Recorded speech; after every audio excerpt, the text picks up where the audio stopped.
The package hit the floor before he did. Lucien did not scream. He never screamed. He stood in the open doorway of the wrong penthouse, staring at three men who looked like God had gotten ambitious one afternoon and just never stopped, and all he could do was blink. The elevator behind him had already closed. He checked the slip in his hand. Floor 42. Suite A. He looked at the gold-plated numbers beside the door. Floor 42. Suite A. So he was in the right place. Which meant the package was right. Which meant these three men, broad-shouldered, still as stone, watching him like he had just walked into a closed-door board meeting wearing a courier uniform, which he had, were the problem. Or he was. He hadn't worked that part out yet. He did not run. Running required energy. Energy required food. He had eaten half a granola bar at 6 a.m.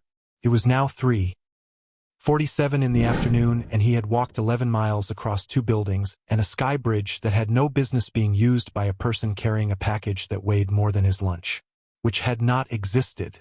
This was the part of the job the logistics office never put in the handbook.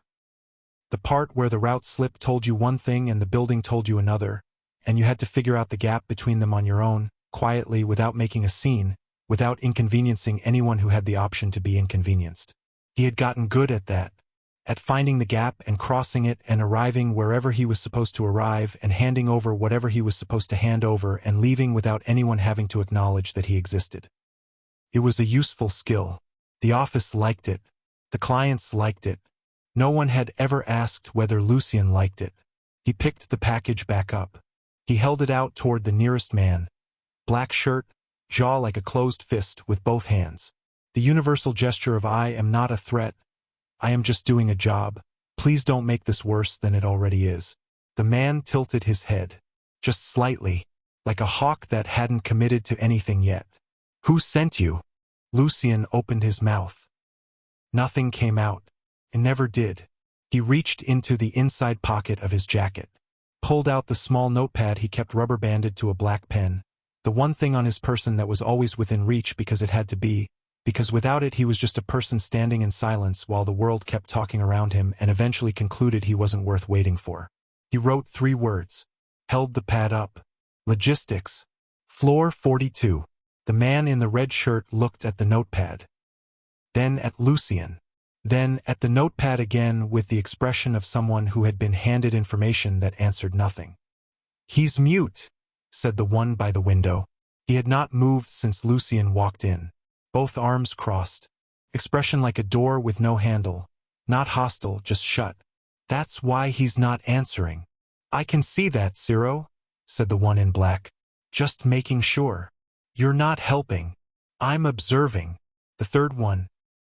The one sitting on the edge of a white couch that probably cost more than the building Lucien slept in, leaned forward with his elbows on his knees and looked at the package in Lucien's hands. Slowly, deliberately, the way someone looks at something when they are deciding whether it is a gift or a problem. That's not our order, he said. Lucien looked down at the slip again. Floor 42. Suite A. He turned it over. On the back, in printing so small it required intention to read, Reyes Tower. Building B. He was in Building A. He had walked into the wrong building, climbed to the right floor, entered the right suite number, and delivered the wrong package to the wrong people with complete conviction and zero awareness. For a long moment he just stood there. Hi viewers. Have you ever shown up somewhere completely wrong and had absolutely no way to explain yourself? Drop your most embarrassing wrong address moment in the comments. I genuinely need to know I am not the only one. The room tilted. Not the room. Him. The edges of his vision softened. Not gradually, all at once, like someone had turned a dial. His knees did something they were not supposed to do, a kind of slow dissolution that he recognized from the 2 other times in his adult life that his body had decided it was done cooperating. Once in a stairwell. Once in a parking garage. Both times he had been alone, and he had simply waited on the floor until it passed. This time there were people. 3 of them. He did not have time to feel embarrassed about it. The package hit the floor again. This time so did he. He did not feel himself fall. He heard one of them say something sharp. A single word, fast. and felt hands catch him before his head reached the marble. More than one pair. Firm and fast and not rough. Someone said his name. Not his name, he hadn't told them his name, they were saying something else. And then the room went entirely quiet in a way that had nothing to do with sound. Just stillness. Just dark.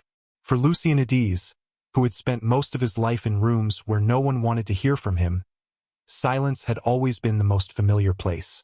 He knew how to live there. He had made a whole life in it. He just hadn't expected it to feel like rest. He woke up on something soft. Too soft. The kind of soft that made his body confused, because nothing in his recent memory had ever felt like this. His cot at the transitional housing unit had a spring that pressed into his lower back if he lay on the left side. Before that, the shelter had foam pads that smelled like industrial cleaner. Before that was a situation he did not think about anymore because thinking about it served no purpose. This was none of those things. This was a bed. A real one. With pillows that were filled with something that was not desperation.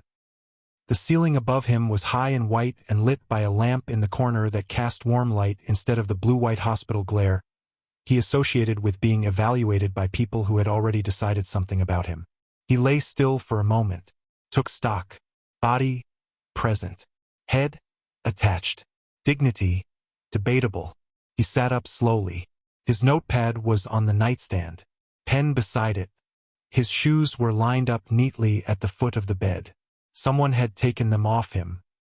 Someone had also covered him with a blanket, which he discovered when it slid off as he sat up, and the gesture of it, the simple, unremarkable kindness of a blanket placed over an unconscious stranger, hit him somewhere he hadn't expected.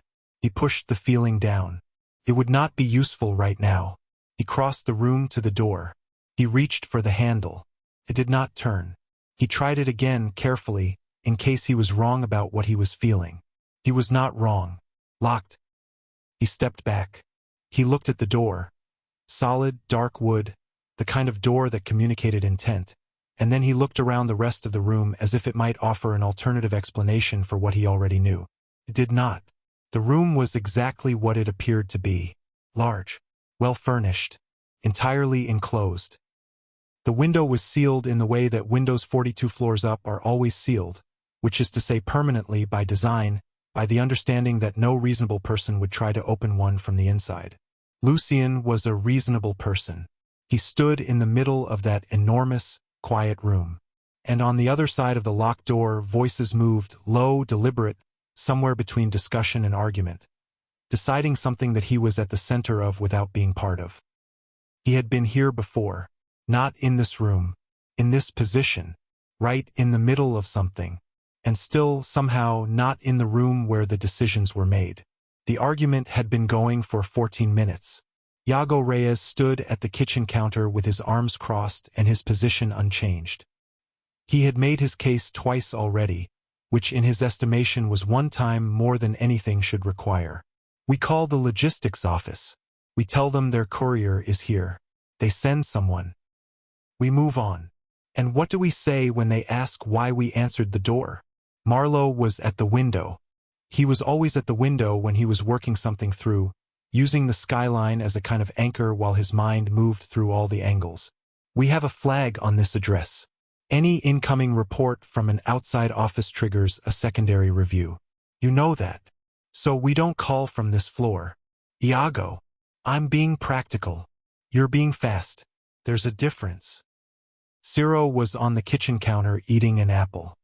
He had been watching the hallway that led to the room where the courier was sleeping, and he had the look he got when he was about to say something that both his brothers were going to pretend they hadn't needed to hear. He didn't flinch at the door, Ciro said. They both looked at him. When I walked toward him, I got within 4 feet before he went down. He wasn't scared of me. He took a slow bite of the apple. He was scared of disappointing someone. Those are different kinds of fear. The second one is older. Neither of his brothers said anything. He held the package out like it was his proof of reason to exist, Ciro continued. Like if he could just complete the delivery, whatever came next would be manageable. He set the apple down. People don't learn to do that on their own. Someone teaches them, usually over a long time. usually before they're old enough to decide anything about it. Iago looked at the hallway. He looked at the package still on the entry floor. He said, "We're not equipped to." "I know what we're not." Ciro hopped off the counter. "I'm not saying adopt the man. I'm saying look at what he was carrying before we decide how fast to move." Marlowe was already moving toward the package. He crouched beside it. The outer seal was intact, but the secondary label along the left seam, small, machine-stamped, the kind of thing that existed for internal tracking, not public identification, had a code format he recognized from somewhere that was not logistics. He and Iago exchanged a look. Ciro said, "Open it." "We shouldn't." "Marlowe, open it." He opened it. Inside, no merchandise, no product, no goods of any kind. A single sealed data drive in foam-padded casing, and a printed manifest describing the contents as administrative records. Internal transfer, authorized routing only. Iago leaned over Marlowe's shoulder. Read the label on the drive carefully. Straightened up. Said nothing. Ciro read it too. The three of them stood in the entry of their own penthouse in complete silence. Because the name printed on the receiving line of that manifest belonged to a man who had been under a quiet legal hold for 4 months. A man whose access to data pipelines had been formally suspended pending investigation. A man who should not have had a courier route, authorized or otherwise, running packages to any address in their building. And the courier who had carried this drive, sealed in foam, all the way across a sky bridge and up 42 floors with no idea what he was transporting. His name was already on the delivery log, not just at the bottom, at the end of a chain with 7 stops before him. His name, his registration number, his assigned route ID, listed as the final point of contact. Iago's voice came out very quiet and very level, which was how his voice always sounded when something had just escalated beyond what he was willing to discuss casually. "I need to know everything on that drive." Marlowe was already moving toward the office. Ciro stayed where he was, looking toward the hallway. And him. Iago was quiet for a moment. He was thinking about the flinch that wasn't a flinch. About hands held out not in defense but in offering. About a person who had walked into the wrong room and immediately braced for consequences rather than confusion. "Let him sleep," Iago said. "He looks like he hasn't done it properly in a while." He walked toward the office, and Ciro stood in the hall a moment longer, listening, because from behind that bedroom door, there was still nothing. No movement, no sound. Just the silence of someone who had learned, probably early and probably without being given a choice about it, how to be very, very small inside whatever room they were placed in. And for reasons he did not try to explain to himself, that bothered Ciro Reyes more than the drive did. The first layer of the file took 38 minutes to open. Marlowe worked without speaking. Iago stood behind him.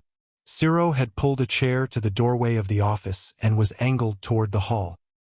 Not anxious, just aware, the way he was always aware of the edges of a room. The drive was organized into tiers. Most of what sat beneath the surface was encrypted past what any of their current tools could touch quickly. But the index, the structural skeleton, the organizational shell that told you what existed before you could see what it contained, that came open clean.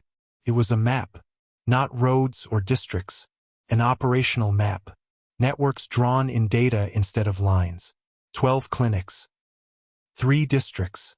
All registered under a parent nonprofit, Omega Wellness Initiative. All publicly documented as housing assistance and health services for low-income or undesignated Omegas. 5-star ratings on 2 separate government review platforms. Photographs of clean waiting rooms. Testimonials from people whose names led, if you looked hard enough, nowhere. Intake records. Complete. Discharge records. Absent. People had checked in. There was no corresponding record of them leaving. No transfer documentation. No formal release. No follow-up care record.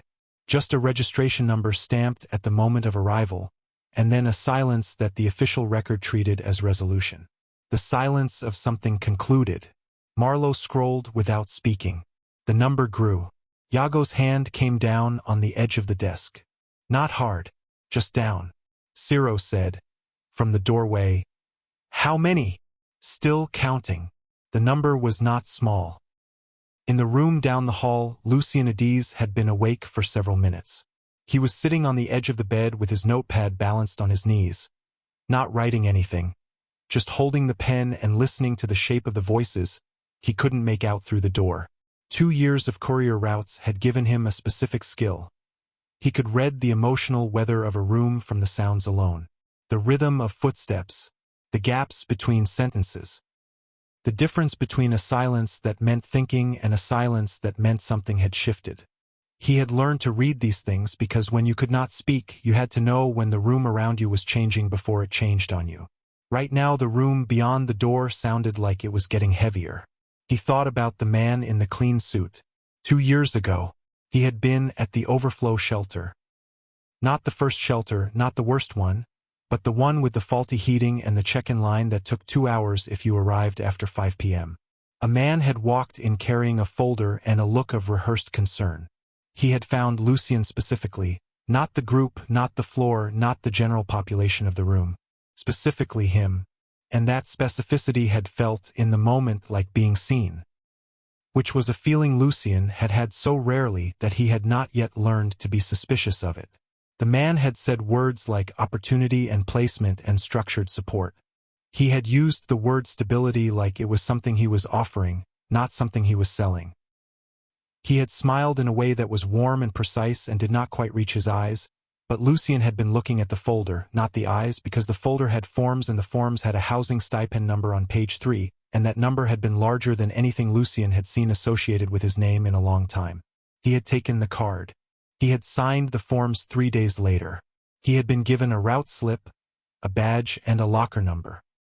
He had been told to pick up packages from designated collection sites and deliver them to designated addresses. He had been told to keep his delivery log current and accurate. He had been told the job came with a housing stipend attached, paid monthly, directly deposited. He had not asked what was in the packages.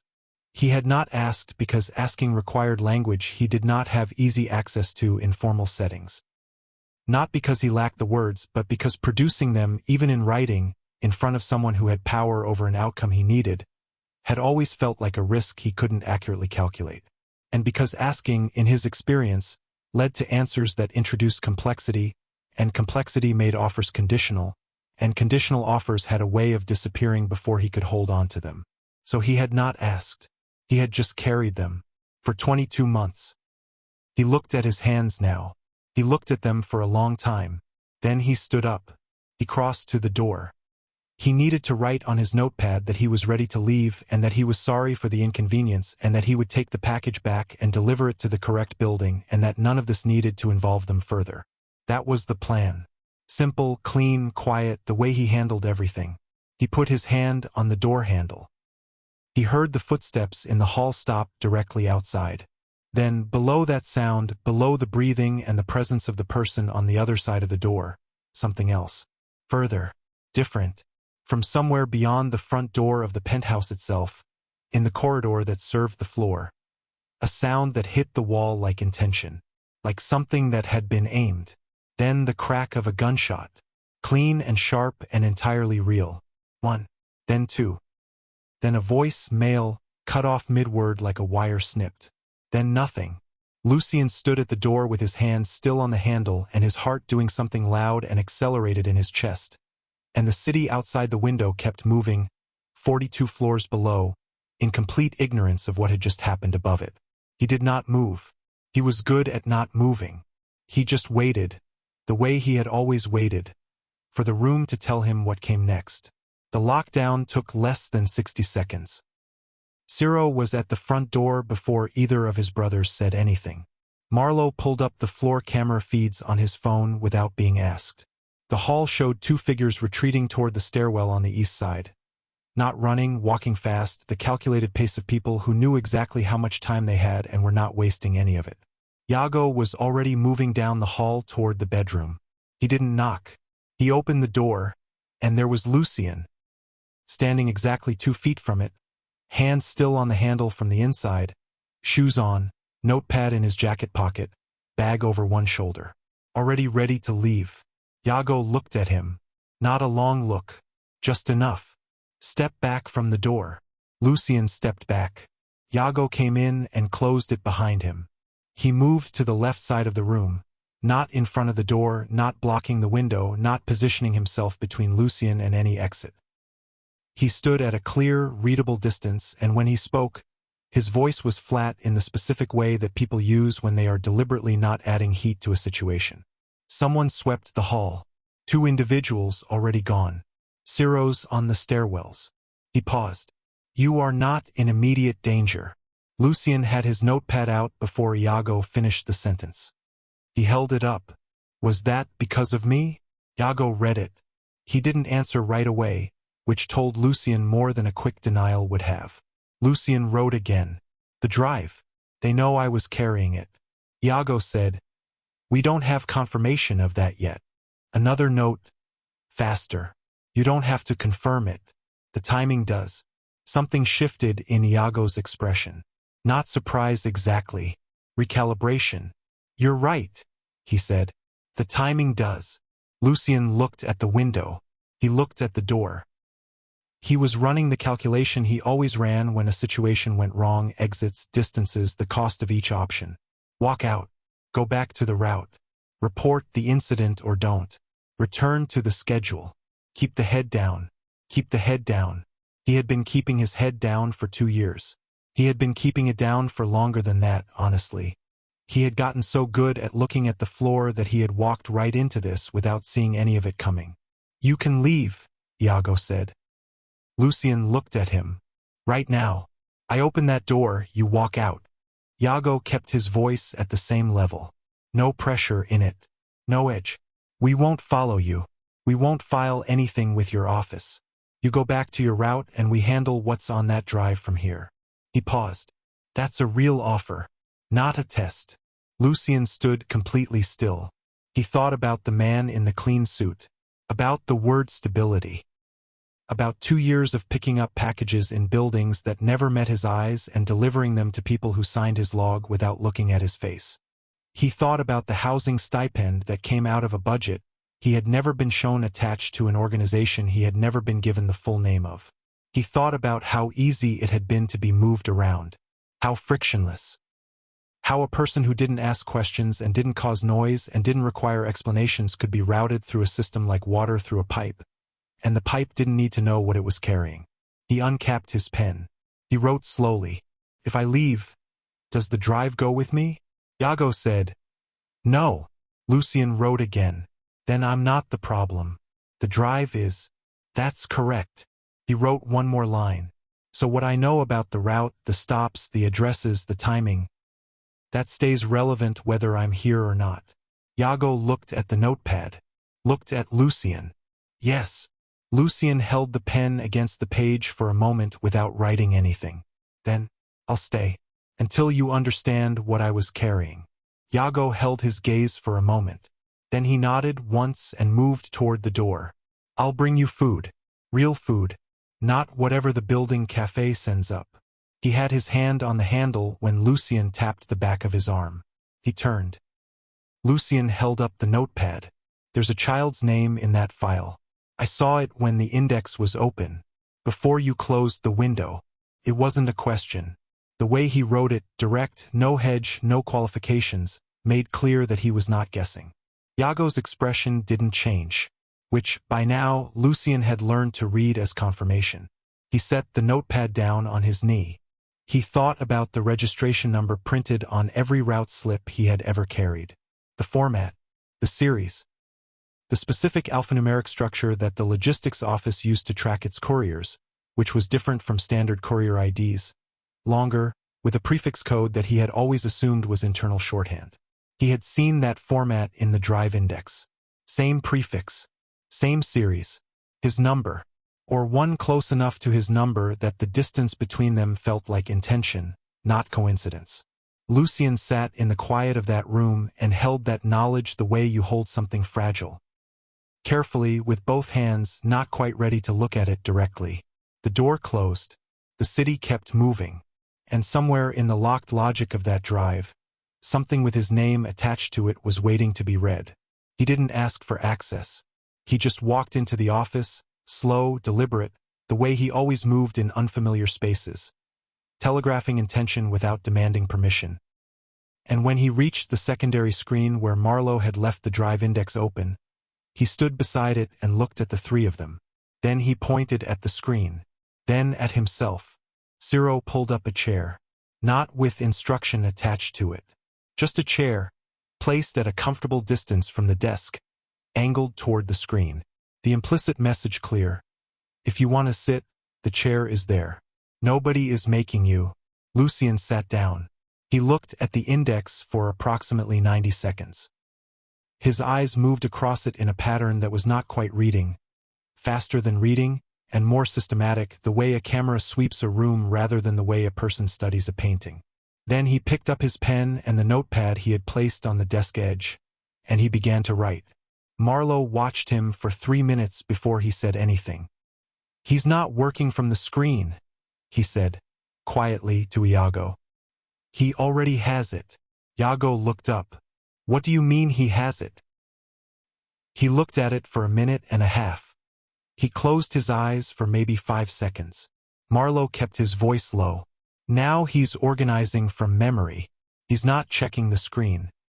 He hasn't looked at it once in the last 2 minutes." Iago crossed to where Lucien was working and looked over his shoulder. Lucien had laid out the index structure in handwritten form across 3 pages of the notepad, columns, subcodes, date ranges, and was cross-referencing entries from 2 separate sections of the index without returning to the source material. Iago pulled out his phone, photographed Lucien's notes, compared them against the drive index on screen. He said nothing for a moment. Then, "It's exact." Ciro came off the wall. "Exact how?" "Entry for entry. Subcodes. Date stamps. Sequence order." Iago set the phone down. He reproduced a complex index from a single pass through it. The 3 of them looked at Lucien. Lucien did not look up. He was aware of them looking. He was always aware when the attention in a room shifted toward him, but he had learned over a long time and for practical reasons that acknowledging attention often interrupted it, and being interrupted meant losing the thread, and losing the thread in a situation like this was not something he could afford. He kept writing. His memory had never felt like a gift to him. It had felt, for most of his life, like a liability. He remembered things that hurt with the same clarity that he remembered things that didn't. He remembered every face of every person who had handed him a package and not made eye contact. Every address, every building lobby, every timestamp on every log he had signed for 2 years. He remembered the sequence of stops on every route he had run. All of them. And looking at this index now, looking at the clinic names and the intake numbers and the dates and the district codes, he was beginning to understand something that made his chest feel tight and specific. He had been to some of these addresses. Not all of them, but some. He had delivered packages to loading docks and service entrances and administrative offices attached to buildings that matched the clinic names on this list. He had never gone inside. He had been told to leave the packages at the secondary entrance and not to ring the front bell. He had followed the instruction without question because instructions were what he had instead of explanations. He set down his pen. He tore a page from the notepad, pushed it across the desk to Marlowe. On it, a list of 14 address clusters, each annotated with a date range and a notation in his own shorthand that Marlowe did not immediately understand. Marlowe read it anyway. Then he read it again. "These addresses," Marlowe said slowly. "Where did you?" Lucien pointed at the index. Then at himself. Then at the paper. "He's been to them," Ciro said. "He ran packages to these locations." The room went quiet in the specific way that rooms go quiet when the shape of something becomes visible all at once. Lucien picked up the pen again. He wrote carefully because this mattered. The index shows 14 clusters where files were pulled before the drive was copied. The timestamp residue is in the formatting layer. The gaps aren't empty. They were filled and then removed. Someone knew what to delete. That means they had the index structure in advance, which means the deletion was planned before the drive was transferred. He pushed the notepad toward Marlowe and held it while Marlowe read. Marlowe's expression changed. Not dramatically, he was not a dramatic man. But it changed in the specific way that indicated something had just moved from theoretical to confirmed. He found the deletion artifacts, Marlowe said. He was talking to Iago, but he said it like a person who is still processing rather than reporting. He found them in 90 seconds, Iago said. Not a question. He found them in 90 seconds. Ciro looked at Lucien. Really looked at him the way he had been looking at things since they were children. Not at the surface but at the structure underneath it. At what held it together. He said. They flagged him as mute and unaffiliated. In the system, that's how they categorized him. Marlowe said, that's the standard Omega intake designation, right? Which means on paper he reads as the most ignorable kind of person in the room. Ciro looked at the notes, at the careful, precise handwriting, at the annotated clusters and the date ranges and the flagged residue that no one had expected a courier to notice. They moved data through him because they thought silence meant empty. The three of them sat with that for a moment. Lucien wrote one more note. He wrote it without expression, in the same clear hand he used for everything. I have been running this route for 22 months. I have the address, time, and contact name for every stop I made. All of it. He tapped the side of his head once. All of it. Iago looked at that note for a long time. He thought about the two-word description on the drive manifest, Omega Courier, printed beside Lucien's name in the same plain font used for package contents and routing codes. He thought about the 14 missing file clusters, about the timestamp artifacts that a forensics team might eventually find and that Lucien had found in 90 seconds with his eyes and a pen. He thought about the fact that for 22 months, an entire operational network had moved sensitive data through a person and never once considered that the person might be retaining it. Because why would they? He didn't speak. He didn't ask questions. He didn't push back or resist or create friction of any kind. He was quiet. And in the logic of a system built to exploit invisibility, quiet had one meaning: empty. They had been wrong about that in the most expensive way possible.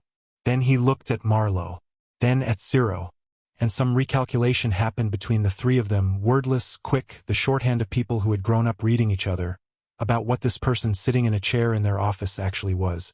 Not a courier. Not a liability. Not a complication that had walked through the wrong door. Something else entirely. Outside, the city kept its rhythm. Traffic. Wind. The low mechanical hum of a building functioning the way buildings function, indifferent and continuous. But inside the walls of that building, something was already moving that had nothing to do with the city or its rhythms. Lucien's former handlers had logged his missed return scan 40 minutes after his last expected delivery timestamp. The report had gone up a chain that was not publicly listed. The chain had generated a query. The query had reached someone with a clear financial interest in both the drive and the person who had carried it, and that someone was currently deciding whether to involve lawyers or something else entirely. They had decided on lawyers first. Because lawyers were cleaner. Because lawyers left less that needed to be managed afterward. By morning, a document would arrive at the front desk of the Reyes building. Official. Court-stamped. Bearing the name and seal of the Omega Wellness Initiative. Citing Lucien by name, by registration number, by program ID, as a ward of their ongoing care program, subject to mandatory return for continuity of services. They had filed it as a welfare claim. They had titled it as protection. They had written it in the language of care, which was the most dangerous language of all because it wore concern like a coat and had nothing underneath. And Lucien, sitting in the office of three men he had met by accident 3 hours ago, with 2 years of addresses and names and timestamps stored in the exact, unmistakable architecture of his memory, had no idea that his name was being written on a legal document at this exact moment. He just kept writing, because it was what he could do. Because it was, so far, the only thing no one had been able to take away from him.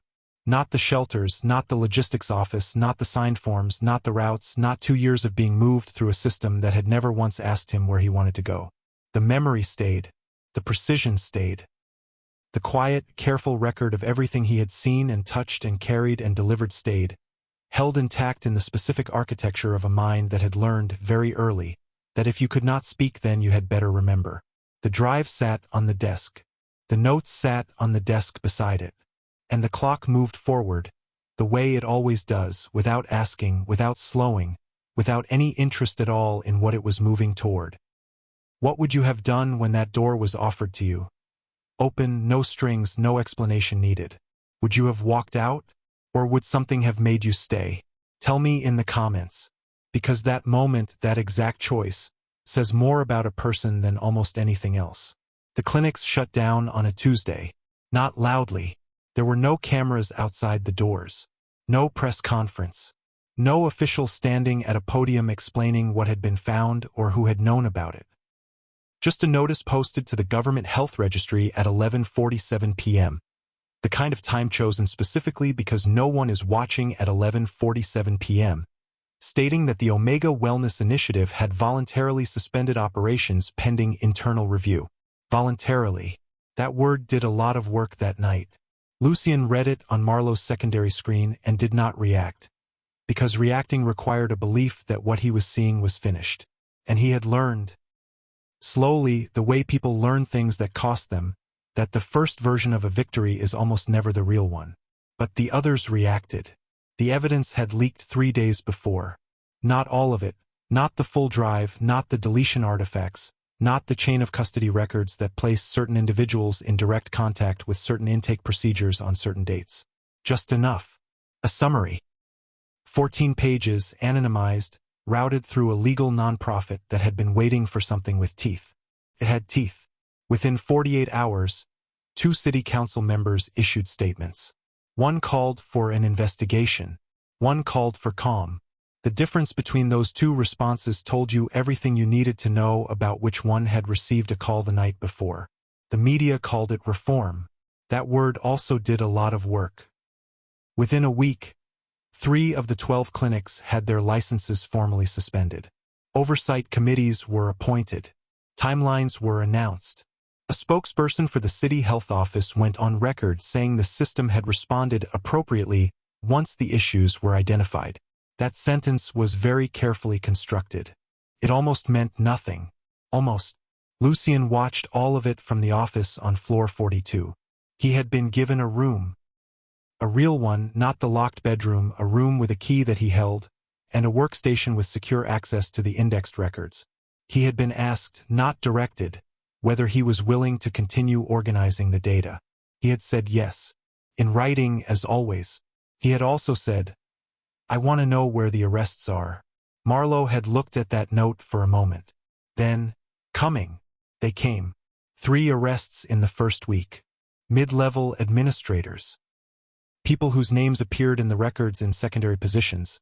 Not the architects, not the ones who had designed the pipeline, not the ones whose decisions had built the system that Lucien had walked through for 22 months without knowing what he was part of. The mid-level administrators. The ones who could be handed over without disturbing the structure above them. Lucien noted this without surprise. He wrote it down. He added it to the secondary record he had been keeping since week 2 on floor 42.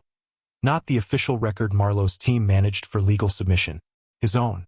Maintained in the small notebooks he cycled through at a rate of 1 every 4 days, organized in a system only he fully understood. Then the arrest stopped. Not slowed. Stopped. The 3 administrators accepted plea arrangements. The arrangements included provisions. The provisions were not public. The oversight committees announced that timelines had shifted. The spokesperson issued another statement. 2 of the closed clinics began a quiet process of license reinstatement under slightly different names. And one morning, Lucien opened the government health registry and found a new listing. A new facility. Different district.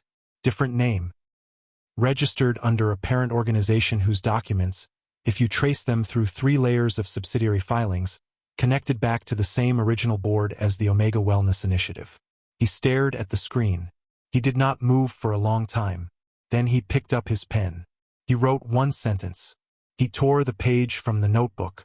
He walked it down the hall to Marlowe's office and slid it under the door without knocking. 20 minutes later, Marlowe opened the door. He read the line. He looked at Lucien. The line said, "They moved. They did not stop. They moved." Marlowe said nothing, which, by now, Lucien had learned meant, "I know. And I'm not sure what comes next." Lucien went back to his workstation. He opened the new facilities registration, and there, in the intake fields, in the section reserved for participants being transferred from suspended facilities for continuity of care, was his name. His registration number, updated to the new file. On a list he had not signed, for a facility he had never agreed to, managed by an organization that had already tried to file a custody claim on him once and been blocked by a legal counterfiling. Iago had moved on within 6 hours of the original court order arriving. They had filed him again. Different paperwork. Same intention.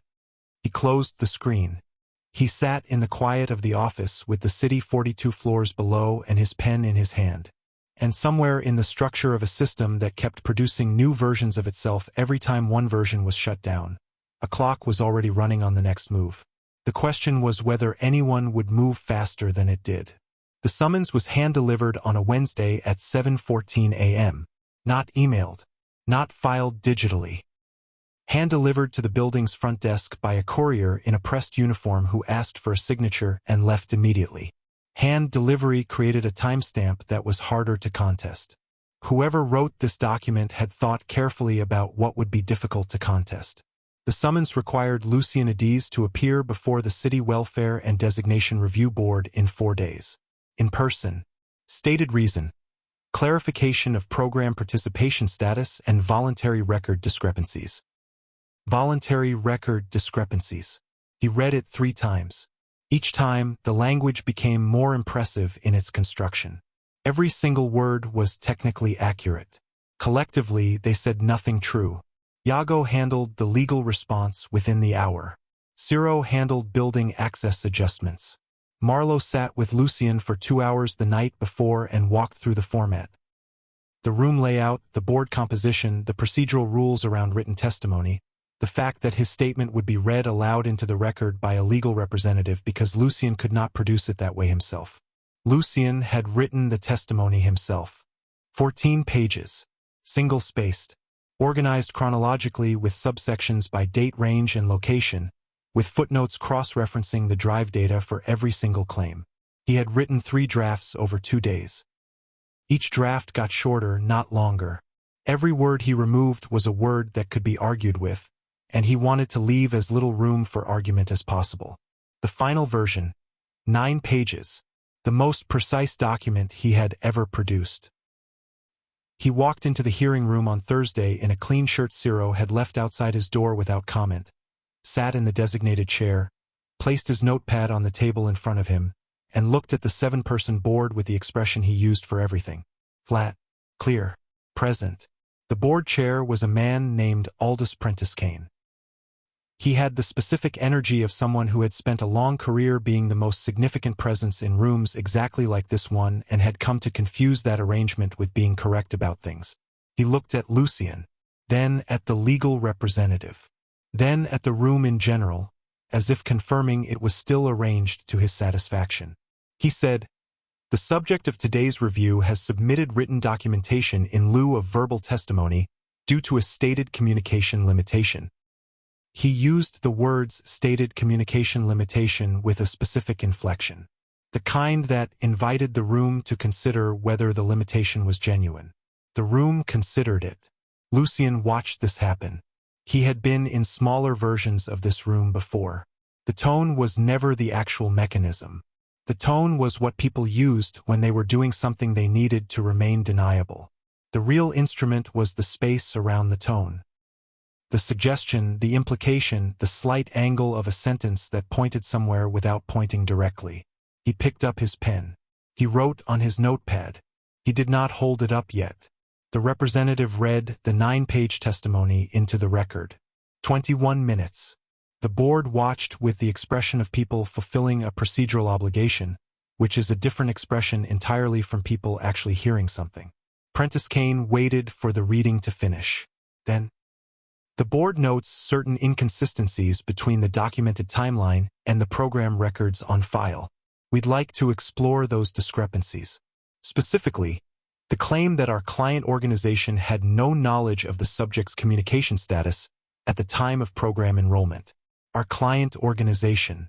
The board chair had just confirmed, on a recorded hearing transcript, that he represented the organization whose records were currently under legal investigation. That was a mistake. A small one. The kind that is invisible from inside a position of assumed authority and entirely visible from outside it. Zero, seated 3 rows back in the gallery, caught it the moment it landed. So did the legal representative. So did Lucien. He looked down at his notepad.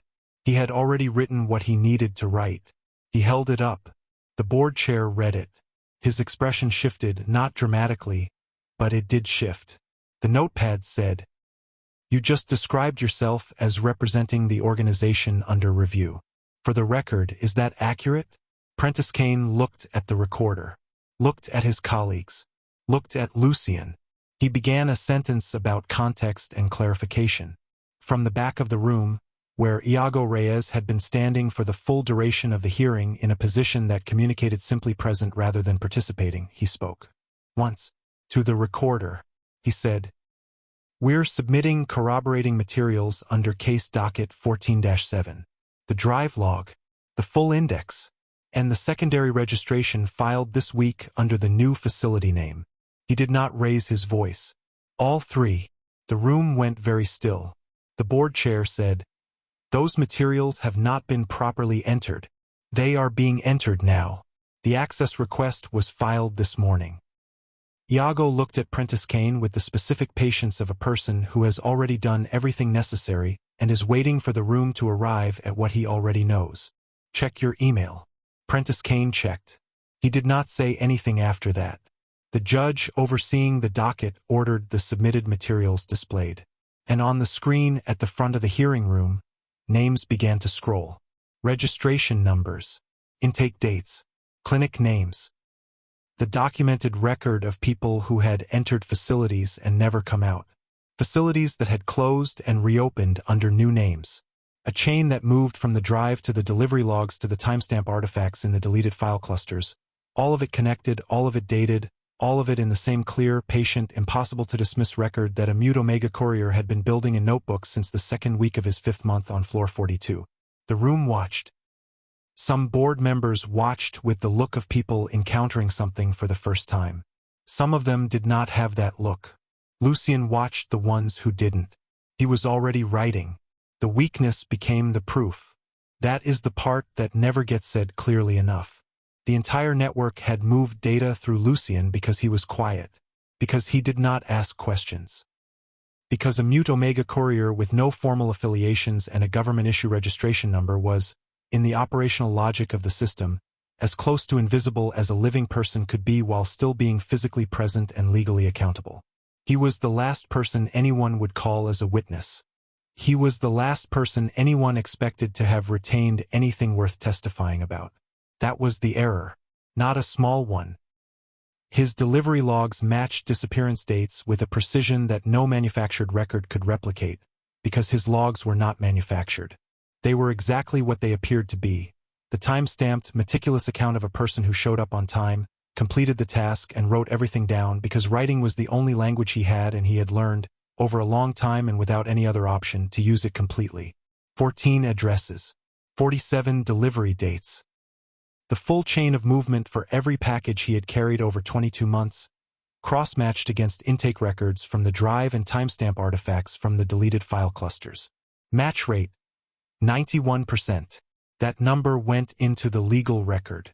The network's legal team entered 7 objections over 3 days. All 7 were overruled. On the 2nd day, 3 more individuals were arrested. Not administrators, founding board members.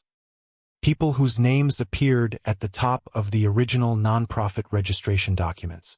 People who had, until 72 hours earlier, been listed as character references in a City Health Committee report issued the previous year. They made no statements. Their lawyers did. The statements said very little. On the 3rd day, the judge issued a preliminary finding. She used measured language, the kind required by the formal record, and said, in the specific vocabulary that carries legal weight, that the evidence established a credible, documented pattern of systematic harm. Systematic, documented, pattern. Those three words in that sequence in a legal finding, that is not nothing. In the architecture of how institutions like this one get actually dismantled, a preliminary finding containing those three words is the structure that has to exist before anything else can be built on top of it. Lucien sat through all 3 days. He did not speak. He never spoke. But he was in the same chair every morning before the session opened, in the same clean shirt, watching and writing and keeping his face quiet. Not because he felt nothing, he felt quite a bit, actually, in a way he could not organize into a single clear word, but because the room did not need his feelings. It needed his record, and his record was good. On the final day, when the session ended and the gallery began to clear, a reporter stopped near the back wall. Young. A press badge from an outlet he didn't recognize. She waited until the noise settled, and then she looked at him directly. "Can I ask you one question?" He picked up his pen. She said, "What do you want people to understand about what happened to you?" He held the pen over the page. He wrote. He held the notepad up. It said, "I was not the only one. Find the others." She read it. She looked at him. She wrote it down in her own notebook with the care of someone who understood what they had just been handed. And outside the hearing room, in the hall and the city beyond it, the names on the screen had stopped scrolling. But the number they added up to had not gone anywhere. It sat in the record, in the drive, in the legal finding, and in the secondary notebooks that Lucien had been keeping since the second week on floor 42. Present. Precise. Impossible to argue with. The network came down the way most things come down when they have been held up by bad paperwork for too long. All at once. Then quietly. The founding board was indicted 6 weeks after the hearing. The new facility, the one registered under the subsidiary name, the one that had already entered Lucien's name on its intake list before it had processed a single patient, was shuttered. The remaining clinics either closed entirely or were transferred to an independent oversight body with no connection to the original organization. The repurposing took 4 months. 3 of the clinic buildings became actual health centers. Licensed practitioners. Real discharge records. Real follow-up care. A record system audited quarterly by an external body that did not share a board member with anyone who had ever attended a ribbon cutting for the Omega Wellness Initiative. A 4th building became something different. A resource office for Omega's navigating housing and employment placement, staffed by people who had been through the system, not people who had designed it. Lucien helped design the intake forms. Not his idea. He had been asked by a woman named Deandra Osei who ran the transition team and who had found him through Marlowe's office and sent a 3-paragraph email that was direct and specific and did not use the word opportunity even once. That was how he decided to trust it. He read every draft of the forms. He flagged language that could be used to obscure. He replaced 4 clauses that sounded like protections but functioned as waivers if the person signing didn't know to read the footnotes. He did all of it in writing by email from floor 42 over 3 weeks. He was paid for it. A real number. One he had negotiated in writing. Counteroffer submitted. 2 days of consideration on their side. A response that landed close enough to what he had asked to indicate the conversation had been taken seriously. He framed the payment confirmation on the wall of his room. Not as a joke, as a fact. Because it was the first document with his name on it that had been written for him rather than about him. He moved out of floor 42 in the 5th month. His choice. Iago said there was no timeline. Ciro said the room wasn't needed. Marlowe said nothing but left a list of 3 apartment buildings on Lucien's desk. Good neighborhoods, fair prices, management offices with clean records for the past 3 years. Lucien looked at all 3. He chose the second one. It had a window facing east. He liked the morning light. He did not say goodbye the way it happens in films. Declarations, wait, something swelling underneath it. He wrote a note. Left it on the kitchen counter on a Saturday morning before any of them were awake. 3 sentences. The first said thank you. The second said he would be in contact. The third said, you were the first people in a long time who asked me something and then waited for the answer. He left the note. He took the elevator down. He walked out of the building with one bag and the notebooks. 19 of them now. 22 months of routes. The hearing notes. The intake form drafts. The record of his own thinking over 5 months on floor 42. The kind of thinking that has nowhere to go when it cannot come out as sound, so it goes onto paper instead, where it accumulates into something that can be used. His new apartment was 14 blocks from where the Omega Wellness Initiative's central administrative office had been before the indictment. He walked past the building on the first day. The sign was gone, just an outline where it had been. The paint holding at the mounting edges faded in the center, leaving the shape of something no longer there. He stood in front of it for a moment. He did not feel resolved. He did not feel finished in the way he had expected to feel. He felt something closer to tired, the right kind of tired, the kind that follows something actually done. He kept walking. 3 weeks after moving in, a knock at 4 p.m. on a Tuesday. A boy, 9 years old, gap between his front teeth. A backpack that was clearly 4 pounds too heavy for his frame. His name was Rashidi. He said, "My mom said you help with paperwork." Lucien stepped back from the door, got a pen and his notepad, wrote one line and held it up. "What kind of paperwork?" Rashidi opened his backpack. He pulled out a crumpled stack of forms, a housing benefits renewal packet, filled out incorrectly on page 2 in a way that would generate an automatic denial if submitted as written. Lucien sat at the desk. He began to sort through them. Rashidi sat across from him and watched. After a few minutes, he said, "You don't talk." Lucien shook his head. "That's okay," Rashidi said, with the particular ease of someone who has not yet been trained to treat difference as a thing requiring comment. "My cousin doesn't talk much either. He just texts." Lucien wrote, "Tell your mom the forms will be ready tomorrow." Rashidi took the note. He read it. He looked up.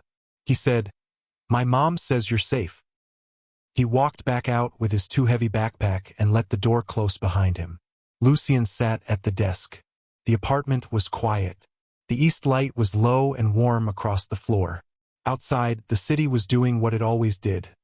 Moving, making noise, going about its business with complete indifference to any individual person moving through it. He picked up the pen. He kept working. He never learned to speak. That is worth saying plainly, without apology and without softening it. The story did not end with his voice returning, or with some moment where language arrived like a thing he had always deserved and only needed the right conditions to find. That is a different kind of story. This is the one where the quiet stays, and the person inside it changes anyway. He thought about silence a lot in the apartment with the east window. Not as a deficit. Not as something to explain or compensate for or apologize to strangers about. He thought about it as a condition of his life, one that had been used against him, and that had also, at a specific moment on floor 42, become the thing that carried a documented network of harm into a hearing room and placed it on a record that could not be undone. Silence had 2 faces. He knew both of them. He thought about fear too. The specific kind he had carried for 22 months. The low, continuous, background fear of a person who has learned that the cost of disruption is higher than the cost of compliance. The fear that wears the face of practicality. The fear that passes itself off as being good at your job. Easy to manage, low friction. He had been very good at his job. That was the part that stayed with him longest. Not the hearing.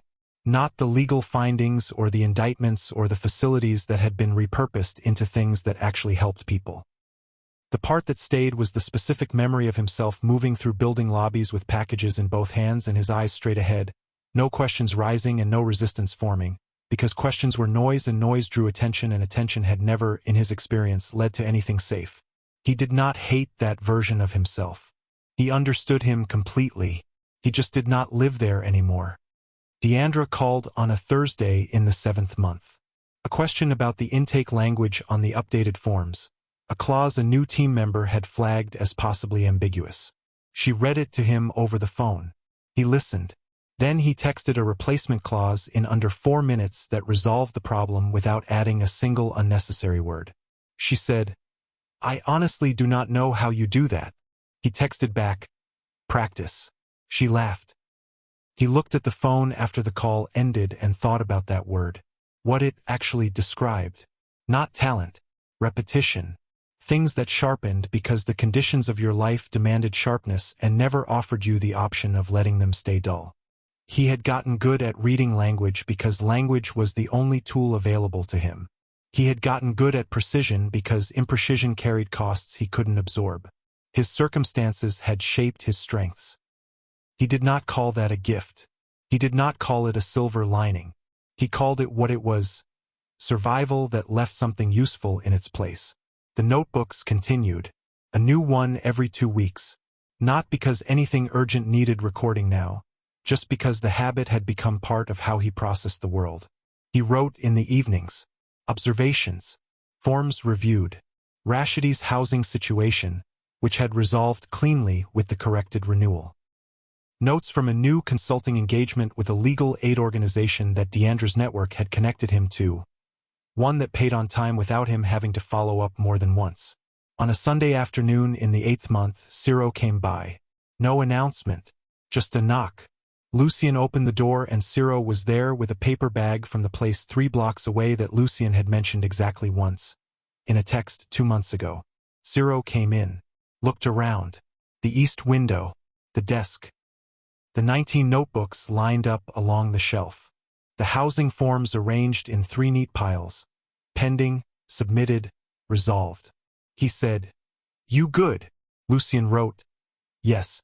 Actually good? Or good like you always say good?" Lucien wrote, "Actually good." Ciro sat down. They ate. It was not a significant afternoon by any external measure. Nobody made a speech.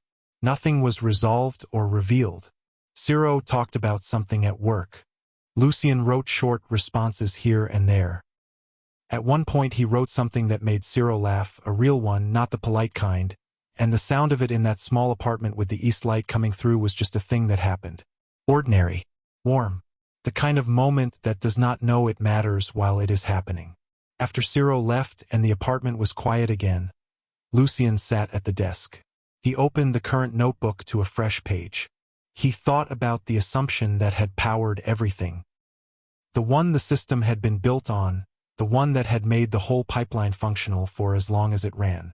That silence meant empty. That a person who could not produce language on demand was therefore not producing anything worth accounting for. That invisibility was the same as absence. He thought about how many structures still ran on that assumption.